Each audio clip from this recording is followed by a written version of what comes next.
tarde, pessoal. Obrigado, Valéria. Obrigado, Taca, por estar com a gente aqui nesse bate-papo. Nós vamos passar uma hora aí falando um pouquinho do que a gente gosta do Lean e um pouquinho mais com a sua experiência. Obrigado por estar com a gente aqui hoje. Ô, Taca, nós vamos fazer o seguinte, nós vamos fazer um bate-papo mesmo, tá? Nós vamos conduzir essa reunião e assim as pessoas forem colocando as suas perguntas, a gente vai passando para você também, e a gente juntos vamos respondendo as perguntas e entendendo um pouquinho dessa sua experiência. Para a gente começar, Taca, para a gente dar um pontapé inicial, eu preparei aqui uma pergunta. Queria que você falasse, né, sobre o Lean Raiz. Né, eu penso que a gente pode começar pelo triângulo da Toyota. Quando a gente fala em Lean, né, todo mundo já vem à cabeça a casinha do Lean, né? E o triângulo a gente vê que fica um pouco fora, né? Principalmente quando a gente consulta em alguns livros, internet, as pessoas falam do triângulo. Para quem não se recorda, né, uma representação da Toyota, onde tem no centro, né, as pessoas, em cada uma das faces, né, você vai ter aí a técnica, a gerência e a filosofia. Aí tá, eu queria que você falasse para a gente, né, como que a Toyota trabalha esse modelo internamente. Esse ponto que você está trazendo é importante, porque realmente quando você, né, escuta aí dos consultores ou da própria literatura, fala-se e mostra-se muito essa imagem da casa, né, se fala do just in time, do Jidoka, mas não fala muito dessa questão das faces do triângulo, né? E talvez assim a grande maioria das empresas ou o mau entendimento desse triângulo da Toyota é que também contribuem para, de repente, para as dificuldades que as empresas ou as pessoas que estão iniciando, né, nessa jornada do Lean, acabam encontrando dificuldade. Por quê? Porque a face técnica, ela fala muito dessa questão do que a casa mostra, que é o Kaizen, que é o A3, que é o Andon, solução de problemas, enfim, N ferramentas que justamente a face técnica traz. A gente não pode esquecer dessa questão da face da gerencial, que se não tem uma gestão de como se fazer a implementação, de como se dá o acompanhamento, de como se faz principalmente a questão da educação, né, dos líderes, gestores da empresa, é uma face que fica morta ou sem ser ativada, que justamente entra nessa questão da dificuldade, de novo, de se iniciar ou de se sustentar a jornada.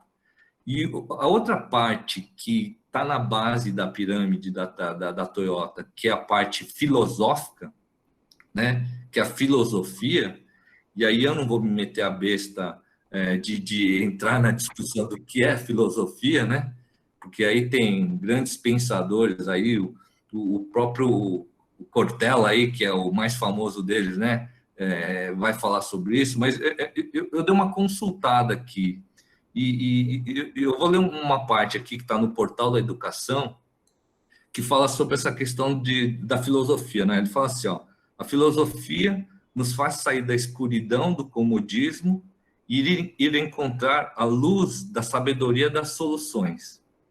Ela nos faz entender o que é tido como inútil e perceber com clareza o que é útil. A filosofia serve para entendermos com clareza os conceitos usados no dia a dia. Percebe? Então, assim, esse negócio tem que ser todo dia, tem que gerar discussão, né?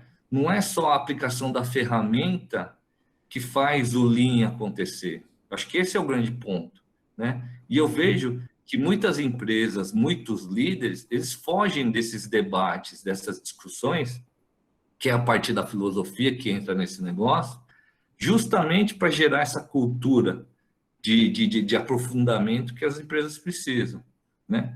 Então, eu sugiro aqui, né, para quem está nos assistindo e nos acompanhando, que além da parte da casa da Toyota, do Just-in-Time, do JIDOCA, entenda um pouquinho mais essa questão do que esse triângulo traz. Uhum. Muito legal. Eu acho interessante, Otávio, que na filosofia da Toyota, né, ela sempre pensa a longo prazo, né? Mesmo que em curto prazo vai te trazer algum malefício, vamos assim dizer, né? Mas ela está sempre buscando o longo prazo como filosofia principal, né? Então, o que você faz agora que vai conseguir ter e perpetuar o processo estável, né? E com a visão das pessoas, né, Otávio? Esse ponto que você está trazendo é importante, principalmente nessa situação que a gente está vivendo agora, né? Uhum. Eu entendo que boa parte das empresas, principalmente as empresas de tamanho menor, né, estão passando um aperto aí, acho que nunca vivido antes aí, só em situação de guerra, mais guerra, né, militar mesmo que a gente tenha visto. E aí essa questão do longo prazo é um ponto importante, porque se o cara entrar em desespero agora, por essa condição de estar tudo parado, de não ter consumo, dele não conseguir gerar renda, o desespero toma conta dele. Agora, se ele entender que se ele se preparar agora, né, justamente com esses apertos que cada empresário, cada executivo tá tendo nesse momento, mas que a médio, a longo prazo, todo esse aprendizado, tudo que ele se preparar agora para frente, ele vai conseguir ter esse retorno e esse ganho novamente, né? Ele vai conseguir realmente enxergar as oportunidades que essa condição da quarentena e da pandemia estão trazendo agora, justamente para projetar isso mais para frente, né?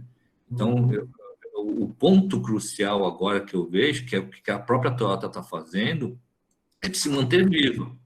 Como é que eu faço para, no mínimo, conseguir manter a condição de empregabilidade dos funcionários, né? E enxergar que isso vai passar, e justamente por essa visão de longo prazo que vai passar, então como é que eu já começo a me preparar para essa retomada e para esse novo mundo, esse novo mercado que está vindo aparecer? Acho que esse é um ponto importante. Legal. Mesmo que nesse momento tem que fazer algum tipo de investimento, né, que não vai te trazer o retorno imediato, mas que tenha consciência que em longo prazo isso retorna, né, mano? Perfeito. E aí, mais do que nunca, os conceitos do Lean, que é você eliminar desperdício, né?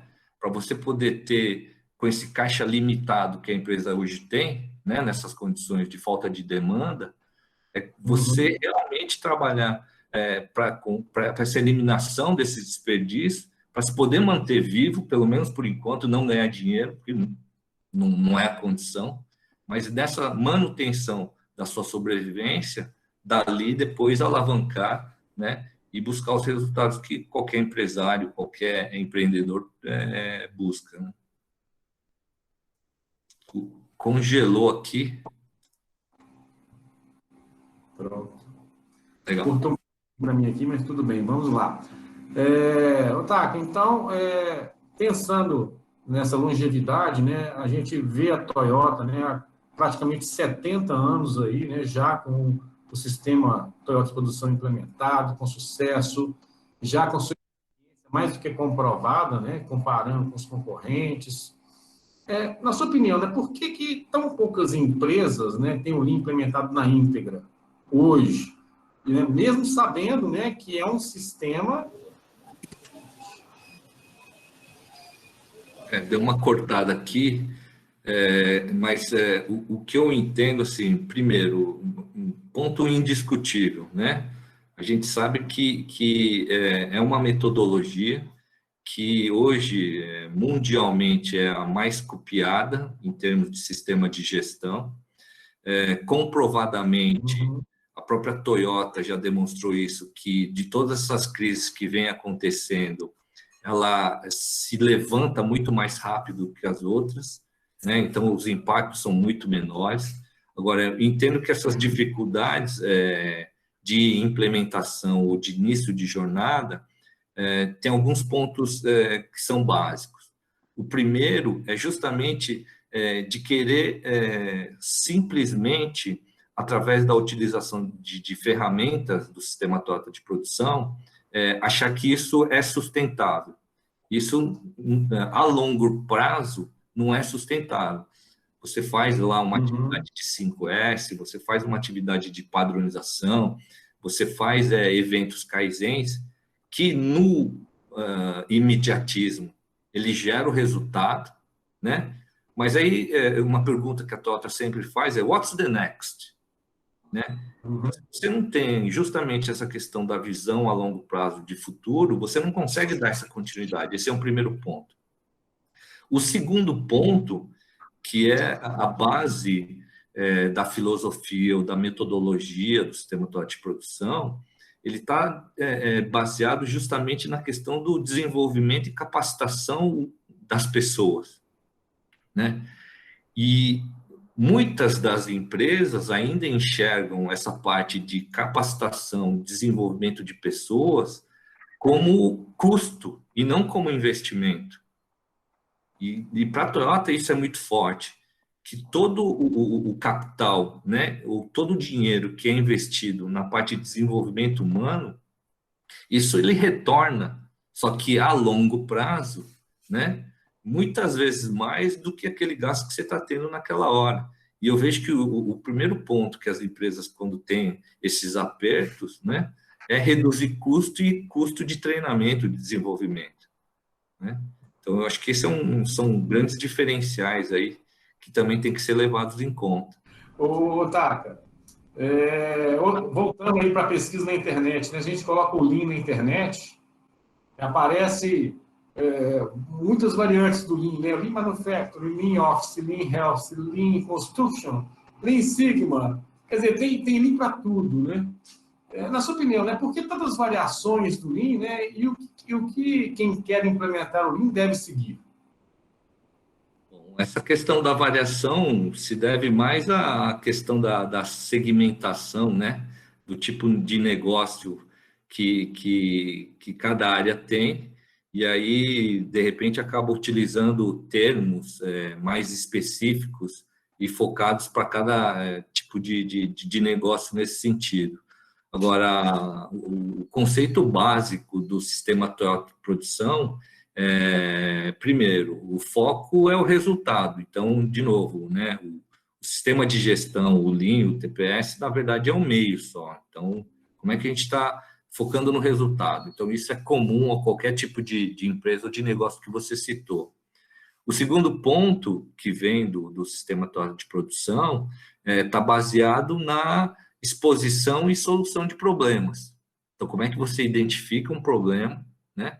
E através da identificação da exposição desse problema, você trata ele, por isso que gera o resultado que se espera, né? O terceiro ponto, que é comum, independente de qual segmento ou campo de atuação, é que todos eles você está falando com pessoas. Então, aí volta o que eu falei anteriormente, mas é através da capacitação e desenvolvimento de pessoas que você soluciona problemas que geram resultado. Sim. Né? Então, assim, no final das contas, é só questão de nomenclatura, mas a condição básica se deve a esses pontos, né, que eu comentei agora. Tá? Tá, então quer dizer que todas essas variações ela tem como princípio único, né, o Lean Manufacturing, que seria o Lean da Toyota aplicado na sua fábrica, seria isso. Hoje, agora há pouco mesmo, né? Todos sabem, eu sou funcionário da Vale e eu estava conversando com o pessoal da ferrovia, né? E uma das atividades na ferrovia é a troca de trilho, de dormente, justamente por onde o trem passa. E uma das melhorias ou problemas que eles resolveram era justamente a questão da preparação dos equipamentos, dispositivos e materiais que eles vão usar ao longo do trecho, né? Justamente para fazer a troca de trilho e de dormente. E eu fiz uma comparação para ele, que aí você pode ir para o Lean hospitalar, vamos dizer assim, né? Que o médico, na hora de fazer uma cirurgia, se ele não tem lá todos os dispositivos e equipamentos, né? Para fazer uma cirurgia, imagina o cara abrir o corpo de um meu lá como paciente Não, pera um pouquinho agora que eu vou até o almoxarifado para buscar o bisturi. Aí depois vai lá e para buscar uma outra ferramenta que eu não sei a nomenclatura, mas enfim, você vê que a gente está falando da mesma coisa, do mesmo conceito, só que em um Uhum. a gente vai usar, né, nomenclaturas ou ferramentas específicas de um hospital, outro da construção, outro de uma ferrovia. Então é exatamente disso que a gente está falando. Mas você consegue usar sempre a mesma metodologia, sempre o mesmo conceito. Uhum. Bacana, e quando a gente fala, né, em reduzir o tempo do processo em relação ao fluxo, né, garantir o fluxo contínuo, eu que trabalhei, estou aí na área da saúde há algum tempo, né, muito legal a gente visualizar isso, né, no fluxo do paciente, né, quando você faz uma otimização e consegue enxergar que o seu paciente ele passa pelo processo com poucas paralisações, né, o mínimo possível, né, e consegue ser atendido com rapidez e eficácia. Né? É, Então, não tem limitação, né, Otávio? exatamente isso, né? E aí, pegando mais um gancho do que você tem comentado, a gente ouve, né, em determinadas situações, que às vezes, depois de uma cirurgia, o paciente aparece com uma tesoura dentro dele, lá, sei lá, que o cara esqueceu, né? Então, assim, indo para uma oficina mecânica, né, do cara ter o quadro sombra lá e identificar que aquela ferramenta, né, que foi utilizada tem que voltar para aquela posição, esse tipo de falha, né, de erro não vai acontecer, percebe? Então, no final das contas, o que também tem que entrar na discussão quando a gente fala de problema é que o problema não está nas pessoas, não está no profissional. Assim, eu estou aqui e acredito muito nisso, que nunca um médico, né, ou a equipe médica vai querer esquecer uma ferramenta dentro do sujeito, mas na correria, naquela situação, acaba acontecendo, né? Então, mas o erro não é do profissional, não é da pessoa. O processo, a condição que foi criada é que dá condição a esse erro. Então, como é que a gente conserta isso? Como é que a gente resolve, né, essa questão do processo para evitar que esses erros ocorram, né?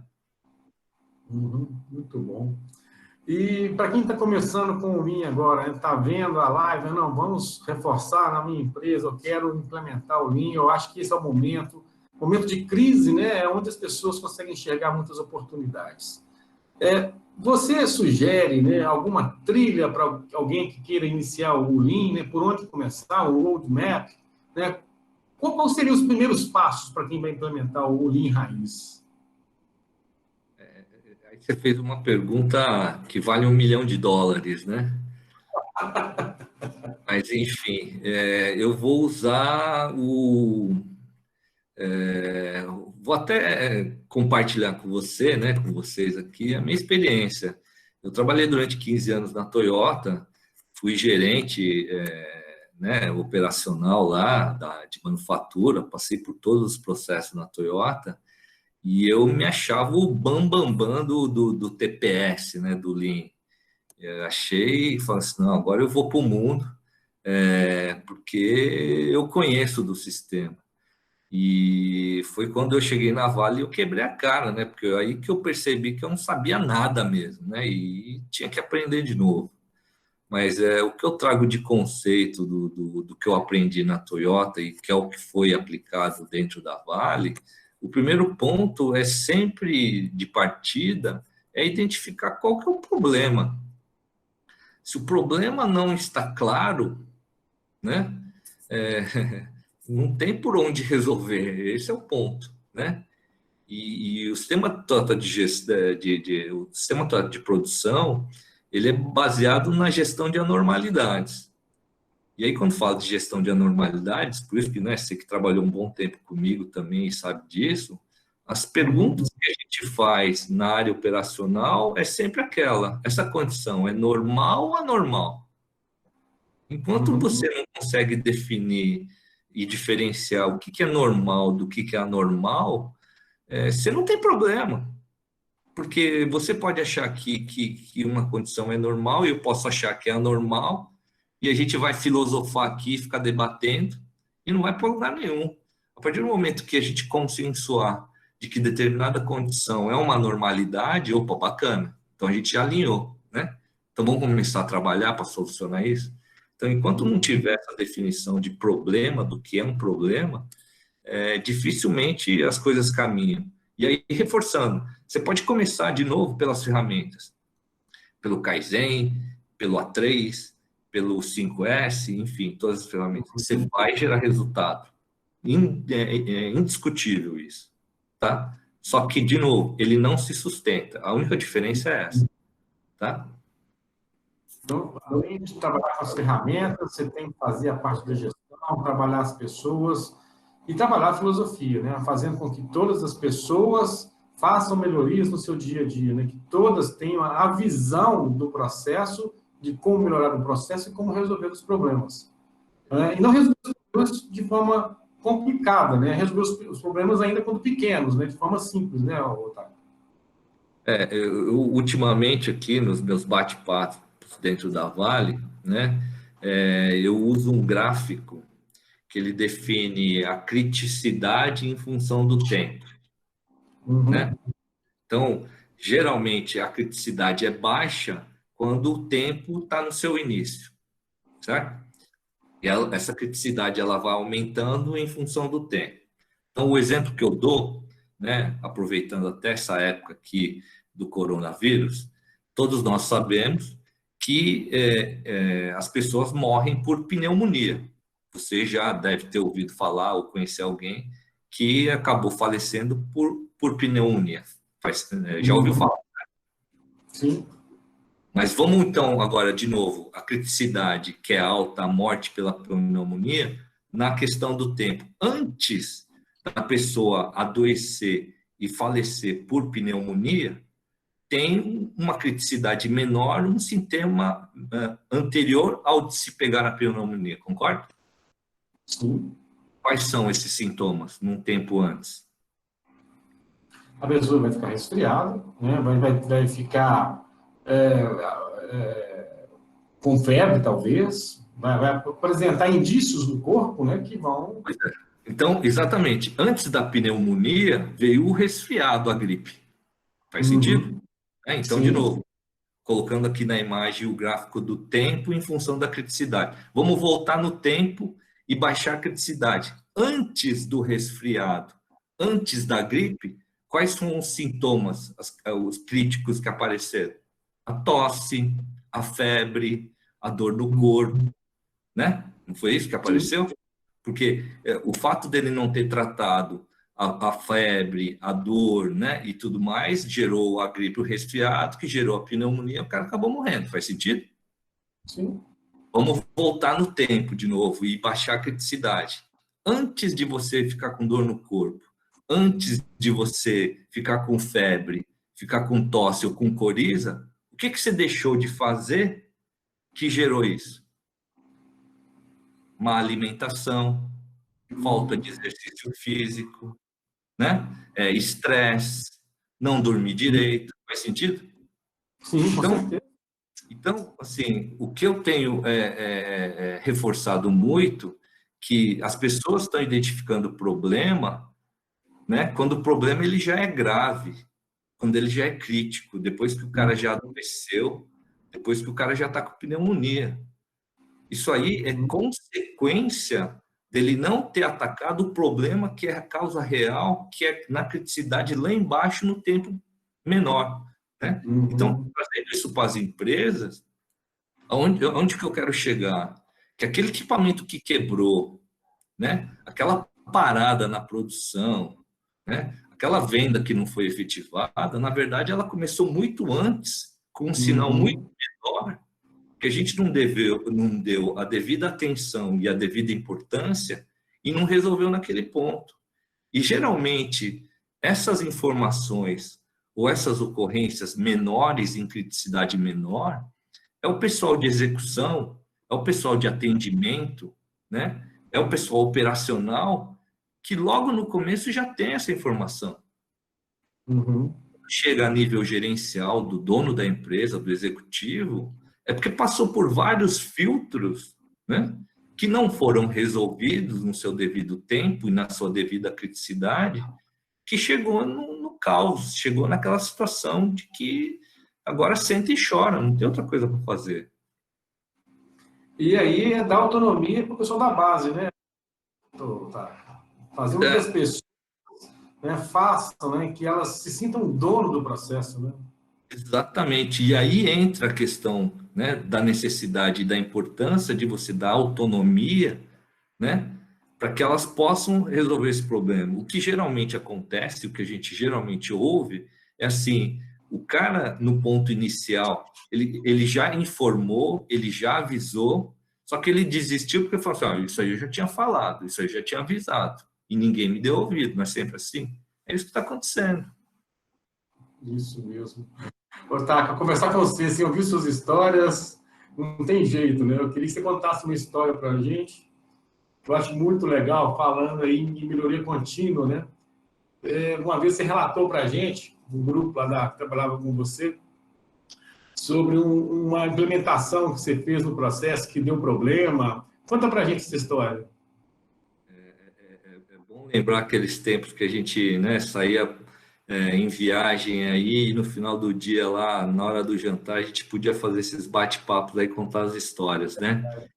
Mas assim, para compartilhar com a turma, minha formação é engenheiro de produção, e a minha função, né, dentro da empresa como engenheiro de processos era fazer a tradução do desenho de engenharia para a instrução de trabalho, ou seja, como é que o executante, o montador, ia montar determinada parte do veículo, e sendo que naquela época ele mal sabia ler e escrever, né? Tinha curso básico, então quanto mais interpretar um desenho de engenharia.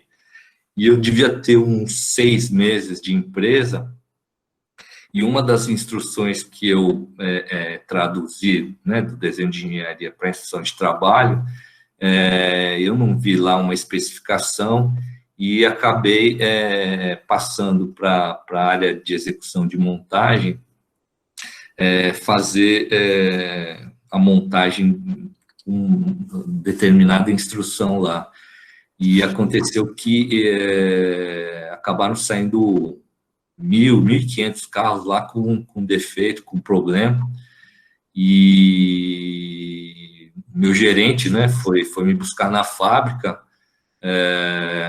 falando que tinham detectado a causa do problema, e que a causa do problema estava no engenheiro lá, que tinha feito a instrução, né, de montagem de maneira inadequada.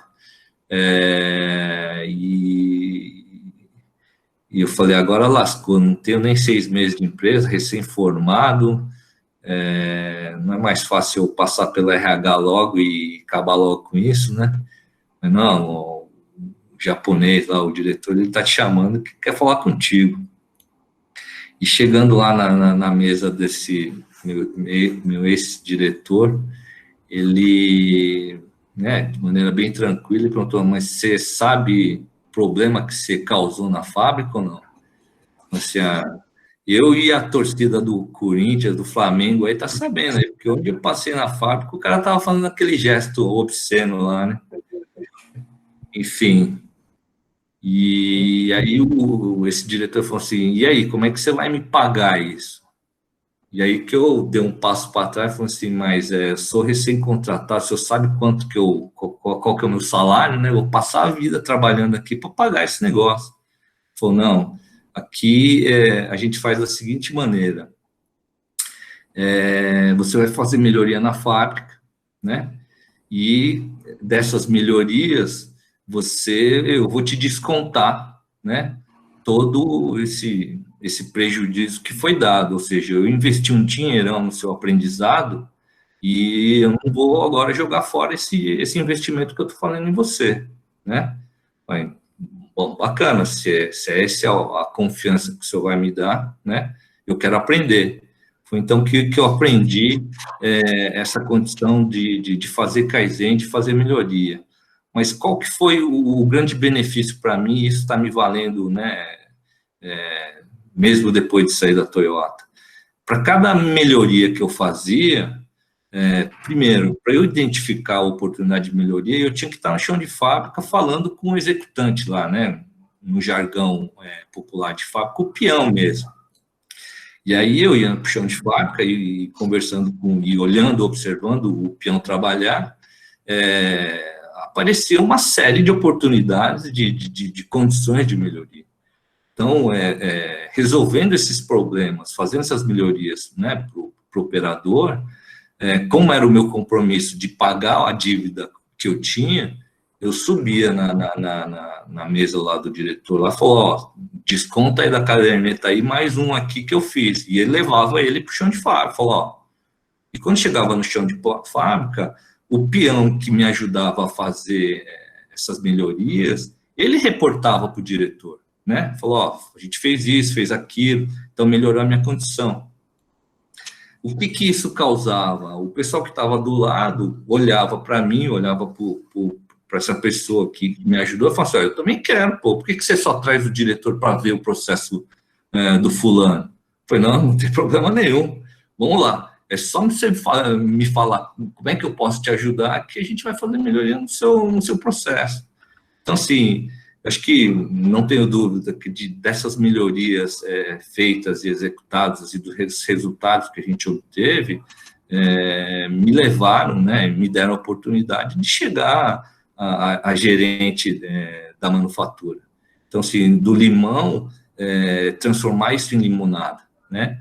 Mas aí eu volto a essa questão da capacitação, do desenvolvimento humano, que, de novo, o que falha não são as pessoas, não é o profissional, é o processo que dá a condição. É lógico que nem tudo foram flores e não é tudo só história bonita, né? Mas teve todo, né, natural eles chamam de rancê, mas teve todo um processo de avaliação, por que o engenheiro recém-contratado, né, recém-formado, conseguiu criar uma instrução técnica gerando uma falha, quem que deixou de bloquear, né? Como é que poderia ser feito para que isso não acontecesse? Então, todo esse aprendizado, eu acho que tem que ser levado em consideração. Muito legal, cara. Eu adoro essas conversas, essas histórias suas, né? Porque traz muito aprendizado.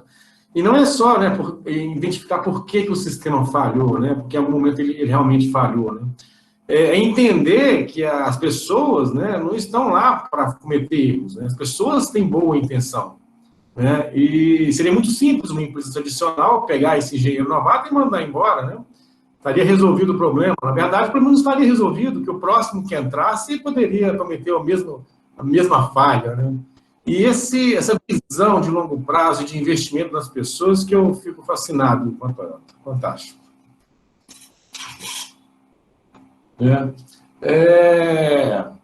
Muito bem.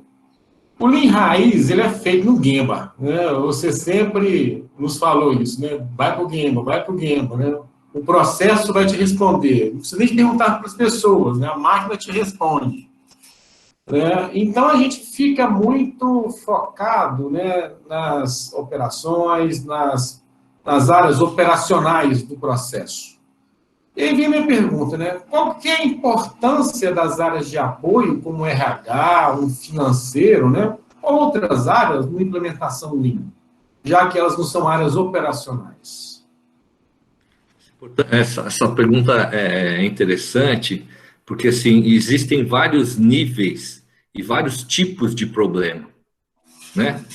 E existem problemas, ou geralmente, o que eu costumo reforçar, é que problema é aquela condição que você, individualmente, ou o setor em que você trabalha, só o seu setor, né? Ele não consegue atuar sozinho para solucionar aquela condição, para melhorar, para resolver um problema, né? Porque se você individualmente, ou seu setor, né, apareceu uma ocorrência e você consegue resolver, por que isso é problema se você consegue resolver, né?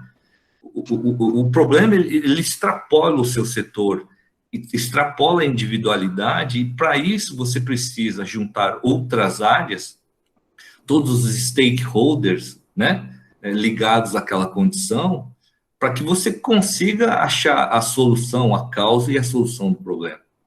Então, o envolvimento de RH, de áreas financeiras, de suprimentos, enfim, logística, né, tem que estar participando dessa discussão, e aí por isso que entra a questão da filosofia, porque é debate mesmo, é discussão, né? Justamente para criar esse ambiente para que, como um time, consiga se solucionar essa questão do problema, né? Então, assim, se não tem um envolvimento de área de suporte, geralmente acaba acontecendo aquela questão da desculpa de que o problema está lá e não o problema está com a gente. E, na verdade, às vezes não é, né? Então, eu acho que esses são os pontos aí de que a gente precisa aumentar a maturidade, né? De criar essa condição e esse ambiente para envolver todo mundo. Por isso que a gente usa ferramentas como FMDS, como War Rooms, que são chamados, ou como o próprio Roshin, né? O próprio A3, que tem essa função, esse propósito de fazer esse envolvimento, que a Toyota chama também de Nemawashi, né? De trazer todos os participantes, os stakeholders, para, como um time só, estar desenvolvendo a solução, né? Fazendo a melhoria. Legal. E me fala assim, só para eu ter uma visão de Toyota, né? Como que é a formação dessas lideranças de áreas de apoio em relação ao TPS, em relação à filosofia Lean? Todos os gestores, seja do RH, seja da logística, seja da área financeira, eles têm conhecimento da filosofia Lean, dos conceitos Lean? Eles passaram e vivenciaram isso? Eu acho que, num caso específico da Toyota, por ser cultural, né, independente da área em que, né, o profissional atue, ele naturalmente acaba passando ou conhecendo, né, o TPS, né? É claro que o TPS ele tem as suas peculiaridades de acordo com cada área de atuação. Então, mesmo dentro da Toyota, né, a área financeira, a área de suprimentos, logística, tem a sua particularidade. Mas aí, voltando àquela pergunta inicial, problema é problema, né? Processos têm que ser padronizados, né? Sempre tem pessoas envolvidas nisso, e o que se busca é gerar resultado. Então, de novo, e todas essas áreas, elas são interdependentes, estão conectadas. Então, de alguma forma, né, quando aparece um problema, essa área, aquele setor, ele vai ser envolvido, chamado na discussão para tratar isso. Então, mesmo que de repente ele não conheça do jeito que a área operacional conhece, né, do jeito que é mais difundido aí no mercado, com certeza ele acaba adquirindo o conhecimento da participação, do envolvimento dessas discussões. Não tenho dúvida disso, não. E na sustentação do Lean, né, Otávio, por exemplo, a pessoa do RH, né, ela precisa ter esse entendimento, porque a gente está falando de cultura, né? E quando a gente fala de cultura, tem uma participação muito grande dentro do RH de ajudar a disseminar isso no processo. Então, ela tem que, na minha visão, né, o RH é uma área estratégica no processo de implementação do Lean, né, porque ele nos suporta, né, no processo de melhorias da fábrica, né, e na mudança, né, das atitudes e da cultura daquela população, né? Legal, muito bom. Muito bem. Otaka, eu queria que você desse contasse mais uma história para a gente aqui. Né, você falou agora há pouco em trabalho padronizado, né, que todo mundo tem que ter trabalho padronizado. Tem uma história sua que é muito legal, né, que quando você saiu da engenharia e assumiu, né, um cargo de liderança,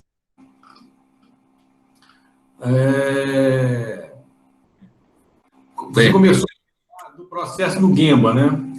E aí você passou alguns sufocos nesse processo, né? Me conta pra gente quais foram os sufocos que você passou quando você saiu da área de engenharia e foi para o Gemba. Foi cuidar, foi ser um líder no Gemba.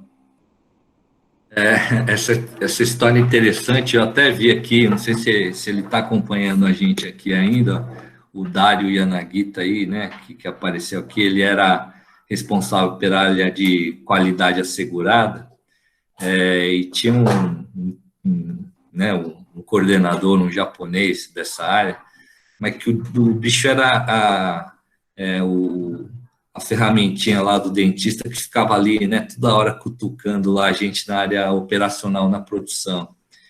E lógico, logo que eu assumi a manufatura, né, de novo, sim, as coisas são vivas e os problemas, né, vão aparecendo, defeito, pintura com problema, amassado na carroceria, enfim, são coisas que fazem parte do processo que a gente tem que estar controlando.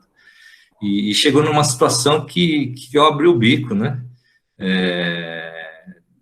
Fui parar mesmo no pronto-socorro, lá na base do soro mesmo, porque não estava dando conta dessa demanda, né?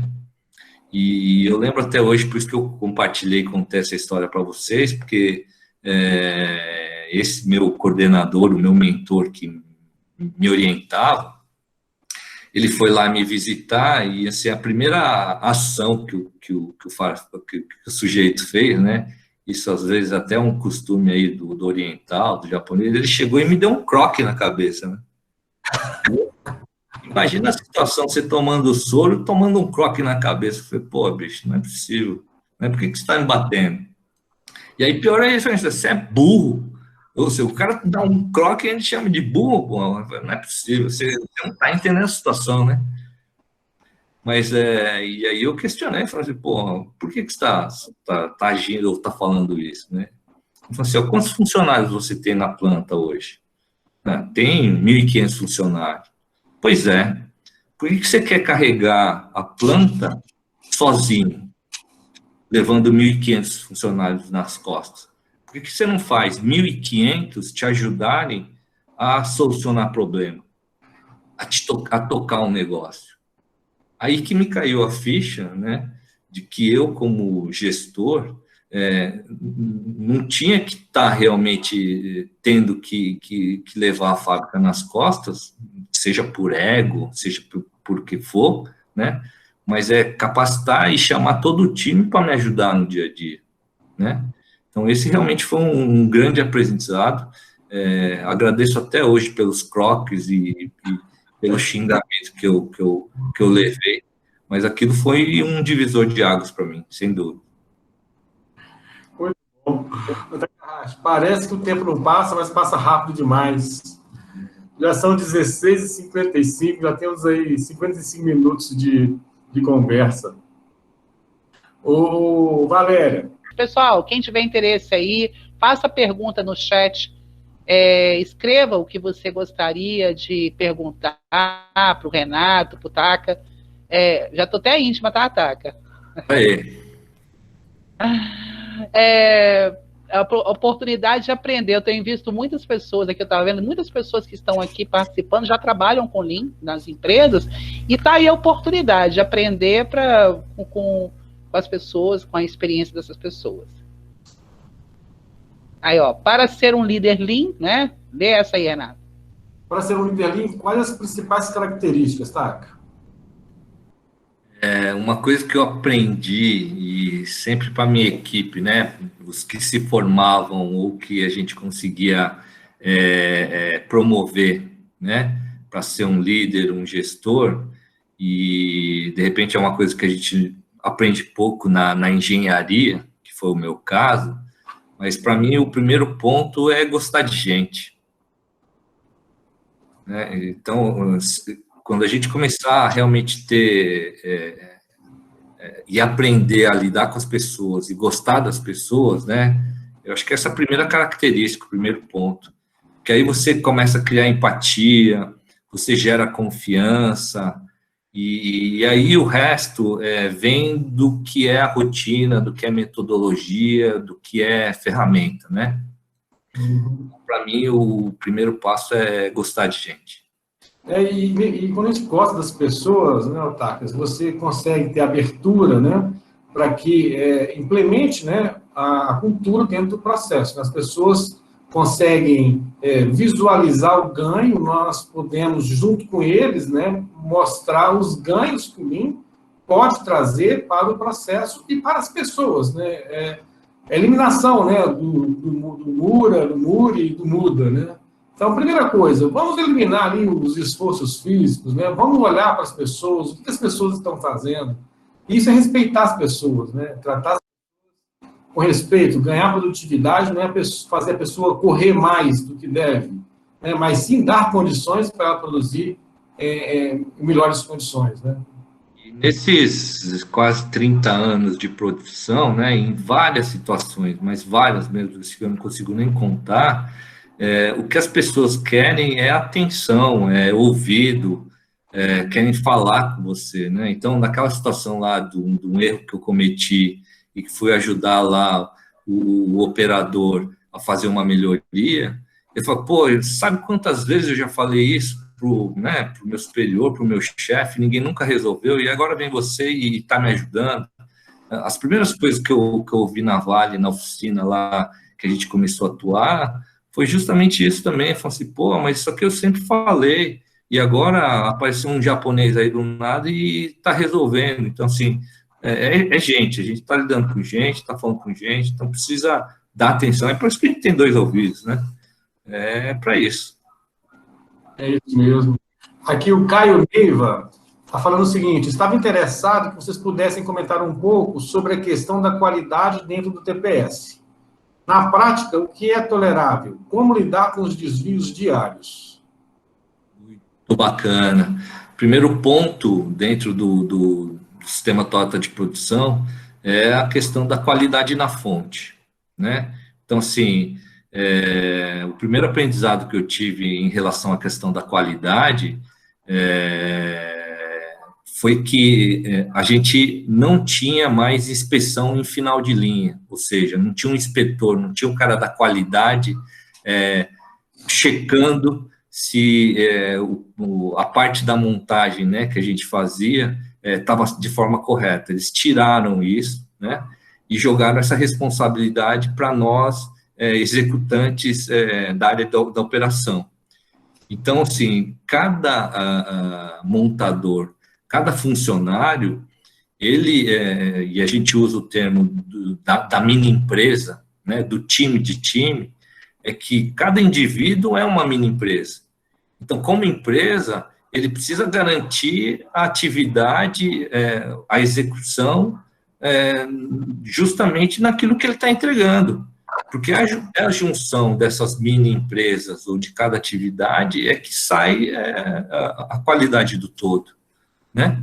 Então, acho que o primeiro ponto é justamente isso, garantir que o executante tenha esse entendimento de qual que é a entrega que ele tem que dar, né? Como é que é a parte dele nesse processo como um todo. Começa sempre ali. Por isso que a gente fala muito de trabalho padronizado, por isso que a gente fala de tempo TACT, porque cada um deles é uma empresa, tem uma entrega a fazer durante o dia ou durante o tempo que ele estiver trabalhando.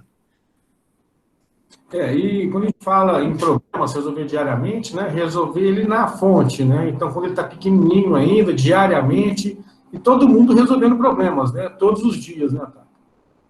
Que é o outro conceito famoso da Toyota, que justamente o operador ele tem a autonomia, né, de parar o processo, parar a fábrica, quando no ponto de atuação dele, ele está enxergando o problema, né? Então, toda vez que ele detecta uma anormalidade, um problema no processo, independente de qual parte da linha de montagem, né, do processo que ele está, ele para a operação naquela hora, justamente para que aquilo não flua, né? Então, pra você ter uma ideia, na minha época como gestor lá da montagem, por turno de trabalho, eu chegava até a 200, 250 problemas diários. Aí justamente, né, muita gente vai escrever, mas como é que você resolve 250 problemas num dia? Não, eu não resolvo 250 problemas num dia. Eu tenho um time de 1.000 funcionários, de 1.500 funcionários, que me ajudam a resolver 250 problemas por dia, percebe? Ou seja, não é, é nesse sentido, ou seja, são problemas pequenos que são resolvidos. Eu não deixo o problema aumentar para depois buscar, né? Esse é o ponto. E de forma estrutural, tá? Você tem uma cadeia de ajuda e te facilita muito nesse processo, né? Pois é, os papéis de responsabilidade de cada, né, função bem definidos. Isso também é importante, né? Sem dúvida. Tem uma pergunta aqui, que eu perdi o nome da pessoa, me desculpe a pessoa que fez a pergunta, mas acho que é Vânia Rochedo. Como fazer treinamento na área de saúde, onde é muito difícil você tirar os profissionais das suas atividades? Bacana. Seja saúde ou não, né? É sempre difícil, né, Taka? Como que trabalha e treina-se pessoas, né, com o processo andando? Né? Trocar a roda, né, com o carro rodando, né? Eu acho que esse é outro ponto, né, de aprendizado bacana na Toyota, é que, de novo, você não precisa... o conceito do sistema Toyota de produção é o learn by doing, né, aprender fazendo. E aí, a melhor escola ou o melhor laboratório é justamente na vida real, no ponto que você, né, onde você está trabalhando, está executando. Então, como é que você formata e cria condição para que naquela condição que você está atuando e está trabalhando, você crie esse processo de aprendizado, né, que através desses erros ou dessas identificações de falhas ou de oportunidades, você faça esse aprendizado acontecer. Então, você não precisa criar uma área externa, você não precisa criar, e principalmente porque, às vezes, aulas teóricas, né, só passam informação. Como é que isso, de forma prática, você consegue fazer? E a melhor condição que você tem é na hora que você está aí no local que você está executando. Percebe? Só que, de novo, precisa ter alguém do lado externo, vamos dizer assim, fazendo essa observação e te ajudando nesse processo. Então, né, existe muito esse conceito de ter o sensei, né, que traduzindo o sensei japonês, né, para o português é o professor, que é justamente o cara que está te orientando nesse sentido, né? Então, assim, eu acho que não precisa preparar uma área, uma condição, pode usar a própria, com o avião voando mesmo, né? Mas como é que você cria esse ambiente, essa condição para utilizar esse recurso que você já tem e criar o processo do learn by doing. E outro ponto que eu acho interessante também, que é uma fala muito legal do Léo Faleiro, né, meu querido Léo Faleiro aí, sensei. Ele fala que o treinamento também é um sistema puxado, né, Taka? Não vai sair treinando a batelada, né? Não precisa treinar todo mundo da fábrica ao mesmo tempo. Então, quais são as necessidades, né? Onde se precisa treinar? Então, é definir aquela área onde vai se aplicar e aprofundar os conceitos, uma área pequena, aprofunda 1 quilômetro profundo, 1 centímetro para o lado. E dentro dessa área pequena, você vai fazendo os treinamentos aos poucos, não é isso, Taka? E, de novo, pegando o gancho de tudo que a gente falou até agora, o ponto de partida é o problema, porque você quer gerar um resultado, certo? O que está fazendo com que você não gere o resultado é o problema, né? Então, melhor do que nunca, você pegar esse indicador ou esse resultado que não está sendo atingido, para justamente fazer esse processo de aprendizado, que é identificar o problema, né? E, através desse problema identificado, né, para gerar o resultado, você capacitar as pessoas. É simples assim. Por isso que não tem custo, não tem investimento. É tudo que qualquer empresário, qualquer empreendedor quer e está buscando, né? Eu acho que esse é o ponto. Isso mesmo. Só para a gente finalizar aqui, né, tem muitas perguntas aqui, não vou conseguir passar todas, pessoal, mas tem uma da Karina, que ela, Karina Fonseca, várias das perguntas levam, né, à transformação da cultura. A Karina faz a seguinte pergunta: como trabalhar a cultura organizacional para que o colaborador entenda que todos são responsáveis pelo processo, né, ou pela atividade? Eu costumo comentar, principalmente numa empresa do tamanho Vale, né, que a cultura ela está lá na estratosfera, né? Então a gente tem que descer um nível aí. Então vamos chegar no, e aí eu não vou saber definir, mas vamos para o céu, vai, né? Antes de chegar na estratosfera. E aí baixando o nível, antes da cultura, tem a questão do comportamento, né? Porque sem o comportamento você não chega na cultura. Mas aí ainda está muito alto, está muito longe, vamos descer mais um nível, né? Então, para você ter comportamento, você precisa criar o hábito. Porque se você não cria o hábito, você não gera comportamento, quanto mais a cultura, né? Mas vamos lá, para você ter um hábito, né, no mínimo, você precisa ter rotina. E rotineiramente, você fazendo aquilo, vai gerar o hábito que muda comportamento. Faz sentido o que eu estou falando ou não? Sim. Só que quando você chega no nível de comportamento, você está falando do indivíduo ainda. Quando a gente está falando de cultura, a gente está falando da massa de várias pessoas. Aí tem uma função, uma responsabilidade intermediária, que é o líder, que é da liderança. E quando a gente fala de líder, de liderança, eu não estou falando de patente, eu não estou falando de chefe. Quem tem chefe é índio, né? Líder, ele não tem necessariamente posição hierárquica, mas é um cara que acredita em algo e que, por acreditar em algo, ele puxa outras pessoas para que sigam naquela mesma direção, naquele mesmo rumo, não é isso? Então, esse líder, esse liderar, né, para puxar toda a companhia, todas as pessoas, para formar essa cultura, que são estruturas, né, que são metodologias que precisam ser desenvolvidas, precisam se entender isso também. E aí você volta ao triângulo do link que nós comentamos lá no início da conversa, não é não? Pois é, né? Então, sim, a gente está sempre... Exatamente. Muito bom. Taca, muito obrigado. São 17h10. Obrigada, Renato. Muito obrigada, Takahashi. Aqui tem até uma pergunta aqui que eu até, assim, para fechar mesmo, tem uma pessoa que fez a pergunta, até passei para o Renato assim, que é o seguinte, é do Carlos Gasporoto, que ele pergunta assim, Taka, como convencer a alta liderança que o problema é um presente? Ótimo. Gasparoto é ótimo. Só para fechar. Pergunta, Gasparoto. Vai lá, Taca, é sua vez. Bom demais, né? Ter aí nomes, né, da galera que a gente conhece, conviveu junto. O Gasparoto é um dos que estavam junto com a gente na época que a gente atuava lá em fertilizantes em Santos, né? Não é isso?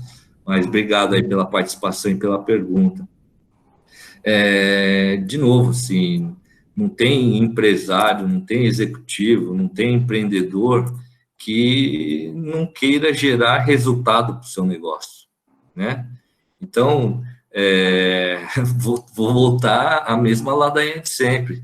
Para gerar resultado, ele tem que estar identificando e tratando o problema.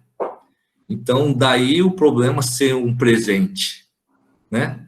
Porque é justamente nessa condição de solucionar problema que o resultado vai aparecer. Mas aí eu quero reforçar para aquela condição que eu comentei do gráfico de criticidade em função do tempo, né? Que depois que uma produção parou, um equipamento quebrou ou um doente faleceu, isso já não é mais problema. Isso é consequência daquilo que você não enxergou que era problema, né? Que é uma falta de ter uma rotina, que é a falta de você não ter uma referência, que é a falta do comportamento inadequado, que aí no caso médico é o cara não ter dormido direito, de não ter se alimentado direito, de não ter se exercitado, né? O problema está aí, o problema não está lá depois que o cara adoeceu, que o equipamento parou e que a produção não saiu, percebe? Então, assim, É só o tratamento e a condição que está enxergando o problema. Eu acho que esse é o ponto só.